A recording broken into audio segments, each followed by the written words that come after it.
So we are now at the 11th rule of St. Ignatius. And there's 14 total, and what's so interesting is basically from rule 11 onwards, they're very, very different rules than the previous ones. These are meant to be sort of a summary of what's already happened and then practical applications. So rule 11, even as you hear it in its entirety, you'll notice how it's actually kind of different than the rest of the rules in that it's kind of telling us how to apply what we've learned thus far. So here's rule 11. Let one who is consoled seek to humble himself and lower himself as much as he can, thinking of how little he is capable in the time of desolation, without such grace or consolation. On the contrary, let one who is in desolation think that he can do much with God's sufficient grace to resist all his enemies, taking strength in his Creator and Lord. Now in this rule we hear St. Ignatius say what we have been assuming the entire time. Consolation and desolation are contrary to each other. No surprise there. Thus the response of the person who is discerning is going to be to reveal this reality and how they navigate desolation and consolation. They are literally diametrically opposed to one another. Thus, the goal of this 11th rule is to help the soul find a sort of perpetual equilibrium where they can say, okay, if I'm in desolation, here's a response. Consolation, here's a response. Rather than if we experience one or the other, we either go to an extreme high or an extreme low. What Ignatius is trying to protect us for is just kind of trying to find that middle way and that ease of being so that we're not rocked so quickly when the extremes come. The first part of Rule 11 speaks about the very important virtue of humility. And as we learned in Rule number 9, one of the reasons why desolation is allowed by God is to actually humble the soul to realize how dependent it is upon God. Humility is vital for good and holy growth in the spiritual life. And so, of course, it makes sense that God is always going to try to find avenues to allow this virtue to grow. How much better is it than when we say, hey, I'm experiencing consolations, I feel like I'm on cloud number 9, to really humble ourselves and just to kind of be clear, like, without God, there is no way I would feel this good. Now, Ignatius, in his spiritual exercises, actually states directly these words about humility. And I'm going to read them because they're so beautiful in their entirety. Ignatius says, a humble heart is the rich spiritual soil from which all other virtues spring. A heart that is humble is a heart completely open to the embrace of God's calling. So if the soul really wants to grow, it's always going to seek opportunities for humility. And if the soul is unwilling to seek opportunities for humility proactively, God is happy to visit him with some circumstances that will allow him or her to experience humility. Now, I came across this several years ago, and it was writing by Saint Jose Maria Escriva. He's the founder of Opus Dei. And he gives these 17 points of how we know if we lack humility in our lives or not. And so I'm going to read these 17 points because after we hear them, after I hear them, I'm just like, okay, I don't have as much of the virtue as I need right now. And so God, please help me to foster both the desire for it as well as pathways to obtain it. So here are the 17 ways that we know that we are not yet humble. Number 1, to think that what one says or does is better than what others say or do. Number 2, to always want to get one's own way. Number 3, to argue with stubbornness and bad manners whether you are right or wrong. Clear indicator that humility is still needed. To give your opinion when it has not been requested or when charity does not demand it. Oh, don't we all love to give our opinions? To look down on another's point of view. 6, not to look on your gifts and abilities as lent, but rather something that you have obtained yourself. Not to recognize, this is 7, not to recognize that you are unworthy of all honors and esteem, not even of the earth you walk on and the things you possess. 8, to use yourself as an example in conversations. 9, to speak badly of yourself so that others will think well of you to contradict you. 10. To excuse yourself when you are corrected, basically giving excuses of why you made a mistake. Number 11. To hide humiliating faults from your spiritual director or confessor so that he will not change the impression that he has of you. Number 12. To take pleasure in praise and compliments. Number 13. To be saddened because others are held in high esteem. Number 14. To refuse to perform inferior tasks. That's to below my pay grade. Number 15. To seek to stand out. Number 16. To refer in conversation to your honesty, genius, dexterity, or professional prestige. Once again, using yourself essentially as an example of virtue. And then number 17. To be ashamed because you lack certain goods. Now, the reason that I wanted to go through this list is because, as we heard, no doubt there's at least one of these 17 examples which would kind of say, yeah, I don't yet have the humility that I need. Which is beautiful, because as soon as we recognize that we're deficient on something, hopefully it spurs us on to want to obtain it. It requires an intentional act of the will. Humility will always do so. To hate and reject pride. It's an actual active movement of the will. If one is really to live the wisdom of Rule of 11, when consolation comes, to seek to humble themselves, there is a vast ocean of grace that awaits the soul. But if the soul is afraid to process along the way of humility and unwilling to humble themselves, then they are going to have to prepare for the Lord to love them so much that he's going to bring humility to their doorstep. I remember experiencing this firsthand when I was living in common with one of my brother priests. And, you know, we were talking about something, and I wanted to sound like I knew more than I did. And so I'm like, you know, dropping facts that I thought were facts, but weren't necessarily like well thought through. And my brother, who I was talking with, he's brilliant. This priest is he's an academic wizard. And he says, you know, Nate, I don't think that's true. And I'm like, oh yeah, no, that's definitely right. And he goes, no, I know it's not. You're wrong. I remember, like, I just remember this kind of moment of pause where, like, I had no ground left to stand on because I was totally just kind of blowing hot air, and I got called on it. And I'm so grateful to the brother. Like, he didn't humiliate me in, like, a group of people and stuff. It was just us talking in the kitchen, and I was so thankful because I knew at that moment, like, he wasn't trying to flex, like, oh, I'm smarter than you. He was actually just helping me to live in reality, which is the very definition of humility. Reality. And thus, my priest friend was actually the instrument and the arm of God, bringing me humility in a way that I would not have normally sought it out. And so I'm grateful. This is where just being in common and living community life, there are so many opportunities to experience humiliation and humility. These moments of humility are good for living the Christian life. Because if we don't get humbled or humiliated every so often, we really start to attribute our good fortune or even the blessings that we receive in life to ourselves. We are not invincible. In fact, we human beings are actually very fragile and fallible. And so the more that we can get acquainted with that, then when good graces come to us, it's like, you know what? This is totally gift.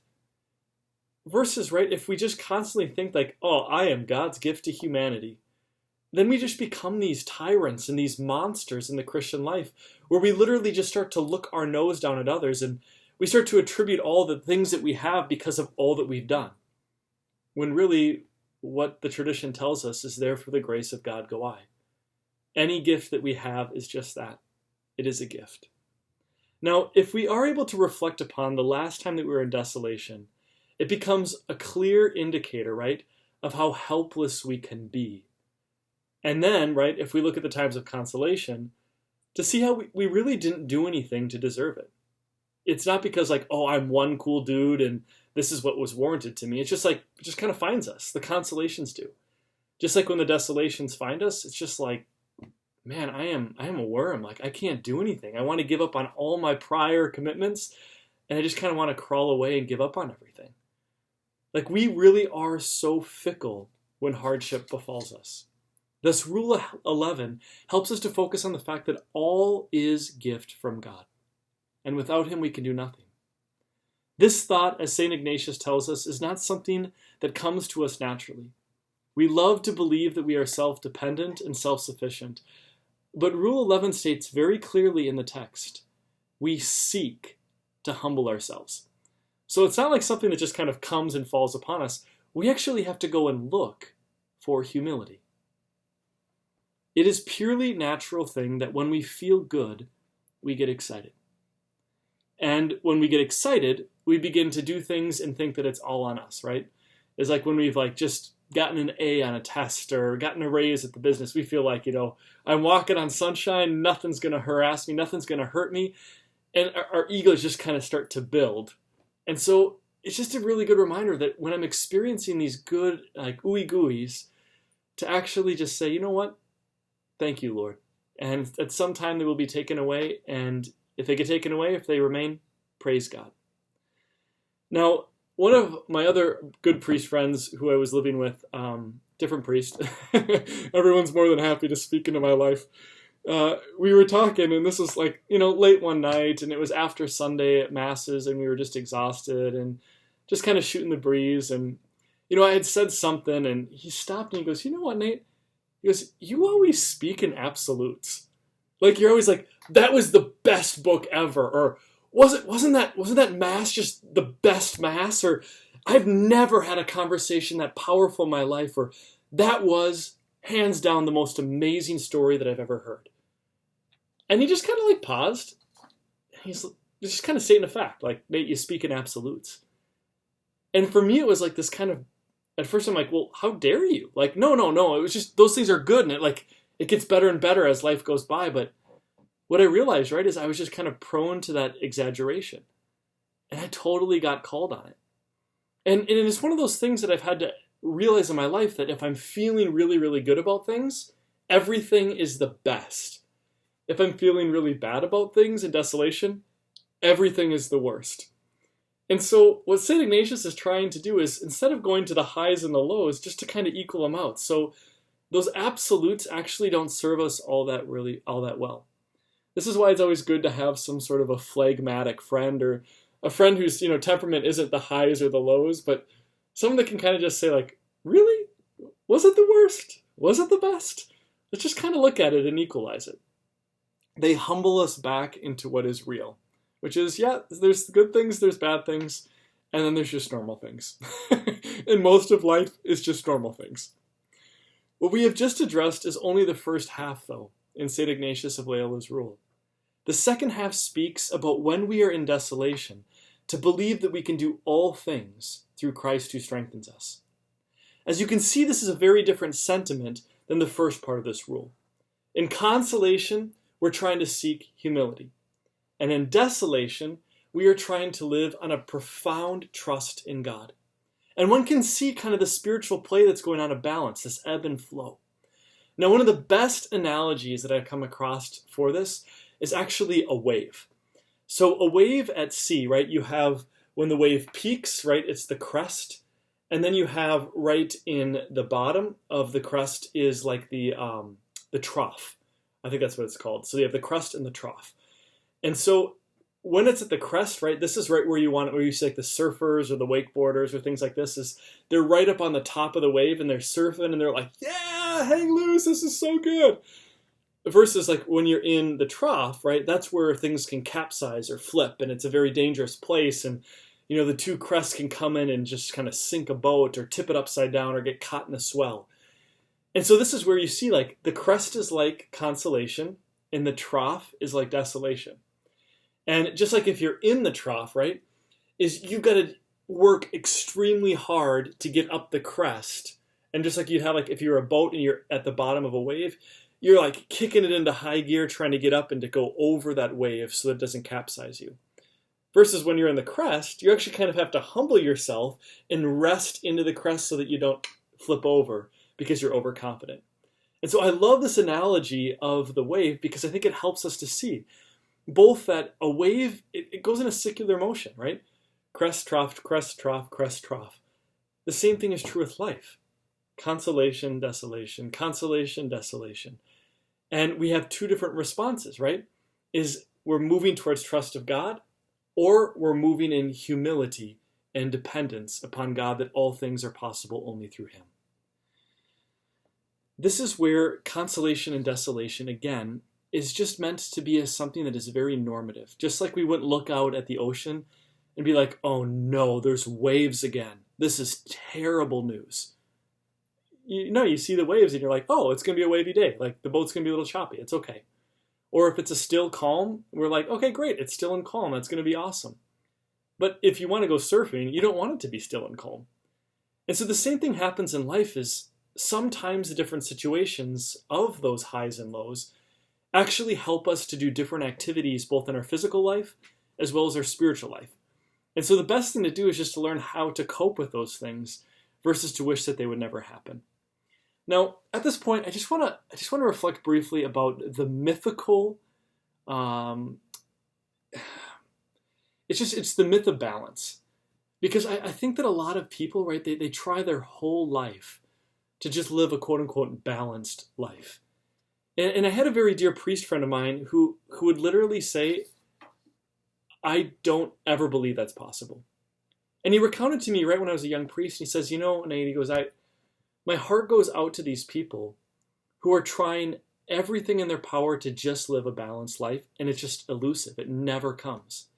He said, so when they come to me in confession or they come to me for pastoral guidance or counsel or spiritual direction, he says, I don't let them use the word balance. I make them use the word adjustment. And he says, I like this because we're always adjusting. We're adjusting to the highs and to the lows. And what would at one point look like it was just too much is actually just what we need. And at another point, when it's just too little, it's actually what we need. And so we're kind of actually more than balancing, we're just perpetually adjusting and responding to life. Now, whatever you want to label it, we just have to come to a place of recognition that things are always in flux and movement. And the more that we try to make things like perpetually stable, perpetually balanced, the more it almost becomes an idol that we want to obtain. And we actually keep trying to drive towards this thing that will perpetually be elusive in our life. My heart is grieved so often when I see people trying so hard, and yet all they have to do is come to this place of acceptance. And this is actually at the end of the big book, which they use for 12-step programs. It's like somewhere around the page like 400s. It talks about acceptance is the key to all of our problems. And I've found this to be true actually with the spiritual life as well, is the more that we can just kind of come and accept the higher the low that we're in, the more that we're able to have like a sobriety of how we look at things. So for example, if I can't accept the fact that, hey, this is a time of consolation, like total gift, thank you, Jesus, I'm going to grow in humility. I just keep on I live in this like delusion. Or if I'm in desolation, right, and I can't accept like, this is just temporary, it's okay, I know it's hard, it will pass. If I can't accept this, like I just keep spiraling down and this is the worst. It's never going to end. God's forsaken me. And we go to these dark places that we really don't need to go to. There are so many variables in our life that we can't control. And so just to accept the reality that there's always going to be an adjustment and to know how to adjust to those things is where peace is actually found. So Rule 11 is trying to teach us to live like this kind of captain at a sea who can go through any sort of condition. And as we had talked about in a previous lesson, this is the ideal person who can go through a storm and make harbor, or the one who goes through still waters and can still make it to harbor. We as Christians are going to have the highs and the lows, and God is entrusting us with these tools to be able how to navigate in all of the circumstances that present themselves in our lives.